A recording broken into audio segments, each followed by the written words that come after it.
here we go. The Hub, episode 2. Eric, you're going to be pretty much taking lead on this one because you're part in this one. This one's the war story because we finished the first episode saying we're gonna have a war story. I will say this was the single most badass objective mission moment that I got to experience in tactically in my Army career. It was at the top of the pyramid. So it was called Objective Stark. And yeah, dude, you take this, man. Yes. So this is easily one of the proudest moments of my life by far. I think the only thing that outshines that would be having kids. But Objective Stark is up there without a shadow of a doubt.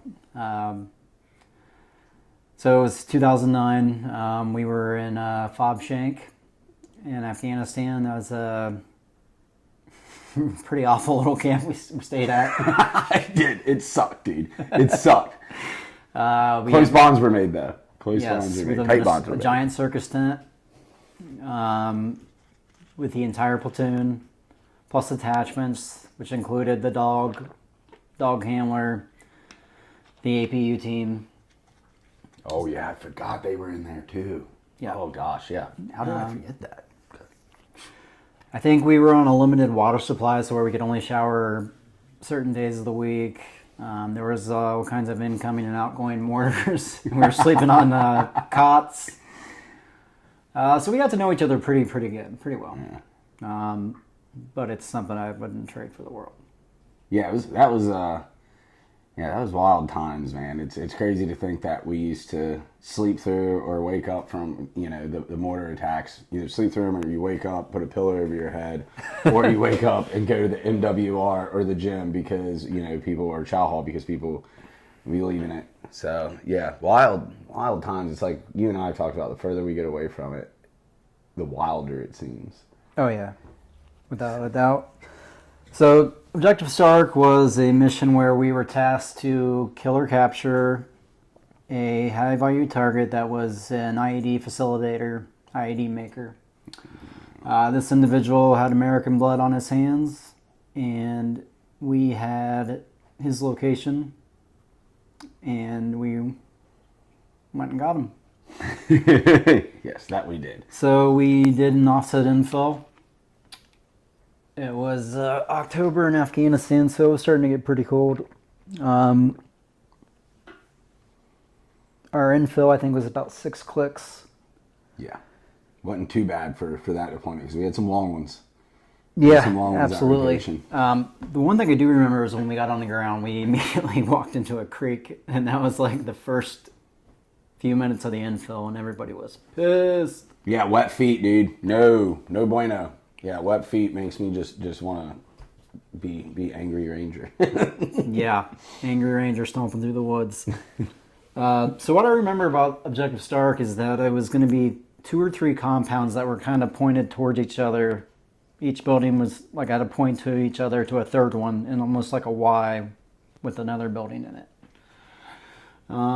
After we did our long infill, the assault force was kind of spread thin with multiple targets. We were doing a SIMO breach to where each target was going to be breached at the same time. Mm-hmm. And I think we both were all going explosive too, right? Yes, all went explosive, correct. So I was in third squad, so I was my buddy Ben was breaching the gate to get into the compound. The gate was it was a good 12 feet tall gate. Courtyard wall, so it had walls surrounding the entire compound. I know the sniper element. They climbed the target building and had eyes on the breach.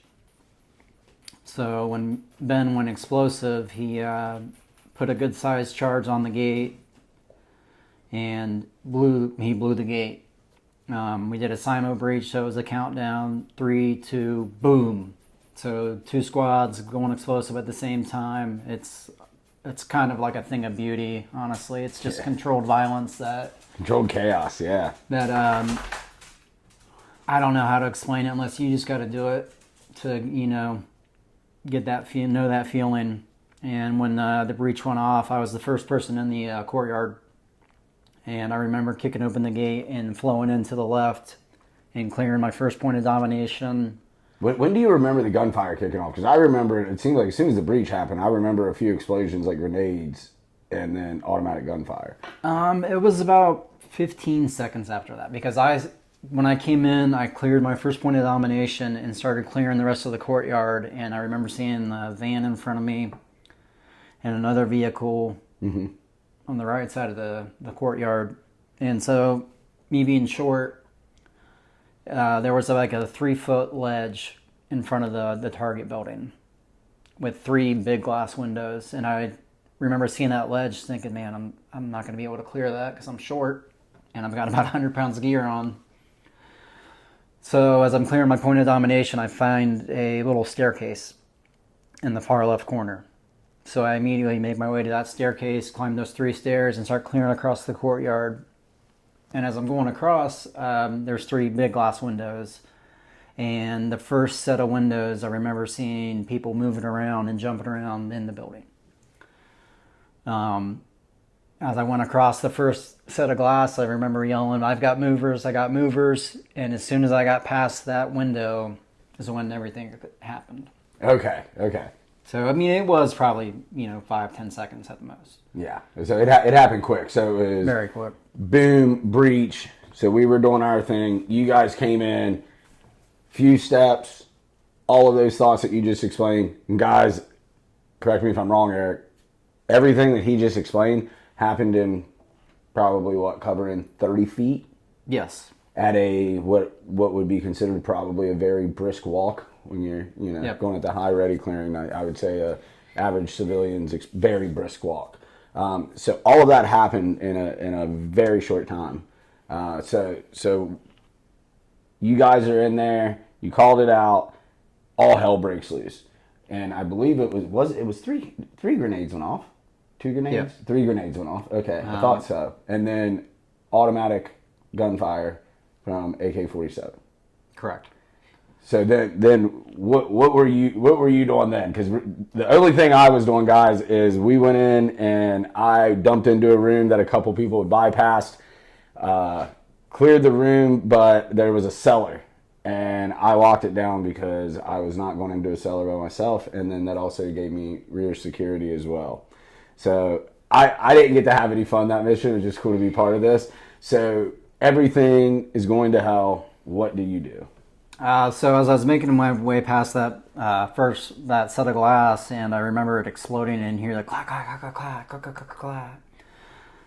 After that, it was just it was a thing of beauty, honestly. Yeah. I immediately found the front door, kicked it open, made an immediate left to another closed door, which I kicked that open as well, and I immediately kicked open the door, fired 2 or 3 rounds to a guy sitting in the corner. He was shooting out in the courtyard at Alpha Team. Mm-hmm. That was Ben, Corey, and it was just Ben and Corey. And then Harner Will was on the ledge, the catwalk back and forth, walking back and forth. So I kicked the door open and immediately engaged the first target that was in the room. Took another step in, and actually before I could step in, I felt Devin's barrel on my shoulder engaging at the same time I was. So I moved to the second target, engaged, and then took 2 steps in and found the jackpot who we were going after. And he was laying there and sat up, and I gave him a mouthful of 5.56. Yeah. Now he had an S vest on, right? And had his thumb Correct. into the ignition. The ignition. Yes, yeah. That's wild. And then you headshot him. I think it was 6 times before he could pull it, which obviously saved you, Swanee, and I'm sure couple other people could have gotten pretty bad. Yeah, I mean, it would have been instant death for me and Swanson. The S-Vest was a full chest plate of C4 with ball bearings all over it. But I remember shooting peg leg like 3 times in the chin and just all the way up his face. Why do they call him peg leg? They called him peg leg because he had one leg. He had a prosthetic limb and one leg. Which was, it seemed almost kind of common for when we were going after IED facilitators. A lot of times they would have appendages missing here and there. I don't know if I'd say common, but you see it a couple of times and in your head it's common because it's so, it's always, it's pretty ironic if you think about it. It's kind of comical. We got to laugh at it a little bit. Oh, absolutely. So from there we finished clearing the room. And I remember Will saying he needed one because there was still another room in the house that we had to clear. We cleared that room. We detained one individual from the target. And from there, I remember, there was a call for a medic. Thank God it was a ricochet, and it wasn't anything life-threatening. Ethan took a ricochet in the back. And that bullet actually stayed there until Ethan passed away, unfortunately. Yeah, Ethan ended up passing away in a free fall training accident. And oh my gosh, what year was that? I'm terrible. 2019. 19, yes. Mm-hmm. I always get it confused between 18 and 19, but it was 2019. One of the there's three of you guys that I've always said were like the Rangers that were. I don't know what else word to use. It sounds silly to use and use this word for Rangers that were so sweet. I didn't know how y'all did the job. And it was you, Ethan Carpenter, who took the ricochet that night, and then Chris Decker, who we lost just last year in a motorcycle accident. But yeah, that was I remember Ethan taking that round, and it just went right in there. The $1 million Purple Heart wound, man. I mean, definitely earned, but my goodness, he lucked out that night. But that night was a wild night for sure, man. Yes. So what happened after that? We had to call in the battle space owner, which was actually really. It was kind of really cool because these guys have been looking for Peg Leg for a couple years now. Peg Leg had American blood on his hands, and his IEDs killed Americans. So, on top of sending him to hell or whatever you want to call it, we got to tell the battle space owner that, hey, we got your man. Yeah, and I thought it always definitely felt good when we got somebody, whether we captured or killed them, that had American blood on their hands. And I think for me personally, they always had, if they had American blood on their hands, they definitely had innocent blood of Afghans on their hands. Oh, for sure. So and for me personally, that's one huge reason. Once I deployed to Iraq with 1-2 SCR with the conventional army, that is one reason that I really wanted to go be just a straight assaulting gunfighter, Army Ranger. And it wasn't like, why are we there, right? That was always the big thing. Was it oil? Of course, 9/11. Was it this? Is it that? Is it the other? For me personally, once you got there, once I saw how these people were treating women and children, there's only one way to fix that kind of evil. Yeah. You can't nurture it out. You can't talk it out. You got to cancel the birth certificate. Period. The end. Yep. You have to cancel the birth certificate. That is the only way to stop that kind of evil. I wish there was another way, but there's not. And guys like Peg Leg, there was definitely no other way. Those missions were very, very rewarding. Very. There was. It was besides it was extremely, like you said, extremely rewarding.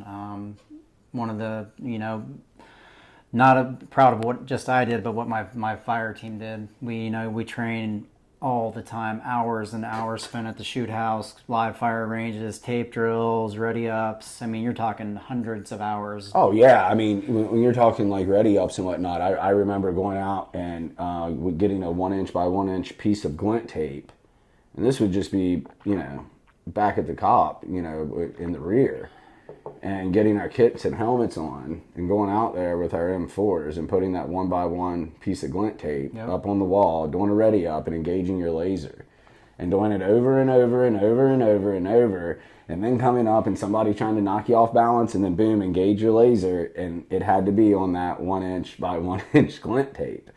And it would get so redundant, it would for all of us, but it would also pay off, when we would go to the range, it was unreal how. So like when the bullets started flying and like that glass exploded, like I literally wasn't even thinking. It was all muscle memory took over. Everything was in overdrive, autopilot. Like I was kicking in the door before I could even think. I was kicking in to the room without even thinking, and before I knew it, I was boom, boom, boom, boom, boom, boom, boom, going through and shooting without even thinking. That's a beautiful thing. Thinking about it. Yeah. Because it was I was like, oh my God. If I could, like, before it was done, I'm like, oh my God.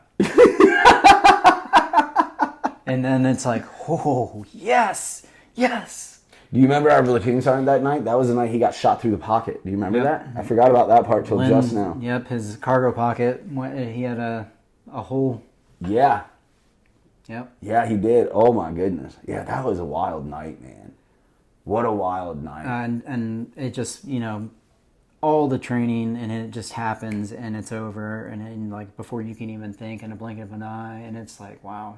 Like all those long nights, all those long nights in the summer of the deep Savannah, Georgia heat, all those nights at Fort Stewart, and it just was like, it was all paid off. And I couldn't have been more proud of my team, my squad, and like all my guys, like everybody. It just was like, it was just like magic. It just happened, and it was done, and it was like, wow. That's how you do it. That's how it's done, and it was just an incredible feeling. And then when the regular Army guys came in that we handed over the battle space to, they were like, oh my gosh, all headshots. Yeah. All headshots. I remember that. And they were like, guys, they got peg leg. And I just remember that sense of pride, knowing that these poor guys were being terrorized by. Yeah. And like they lost brothers and sisters to this guy, and to be able to return the favor, man, it was amazing. Well, that was one big thing when I came from conventional side over to the Ranger side. We were always taught, which makes 100% sense, was center mass. I got to Ranger Battalion and it was headshot. It took me a while. I think it probably took me a solid hour or so of getting thrown through the gauntlet there to really start remembering retraining that muscle memory, because you can tell yourself something, but when you've been doing something one way for so long, right, it takes a second to make that adjustment. Yep. But I remember that a lot. In great detail, I should say. Yeah, that was, wow. Coming there and just coming to Ranger Battalion and just seeing how proficient everyone was at shooting, like from the private level all the way up. Mm-hmm. I mean, it really, really was incredible. I remember when I got there, I remember telling Denny Young on the phone, I was like, I am not going to be able to keep up with these guys. And he goes, good, you're in the right place. Oh, I was absolutely terrified. But yeah, dude, that was that night what you did was the most epic shooting I personally ever witnessed in a real world situation. Like, so cool. I don't know how many times I've told that story and just be like, guess what? I was there. Oh man, that's a good one, man. Well, Well, I guess we'll wrap this one up, and then I don't know, maybe our next cool guy talk thing that we'll both do is maybe Berlin. I don't know if that'll be episode 3 or not, but objective Berlin. That was a wild night. That was that was a lot. That was tough. Yeah. Bigger job. All right, man. Well, all right, thank you, brother. Thank you. Oh, ouch. I'm good. Come on, old man. I'm good.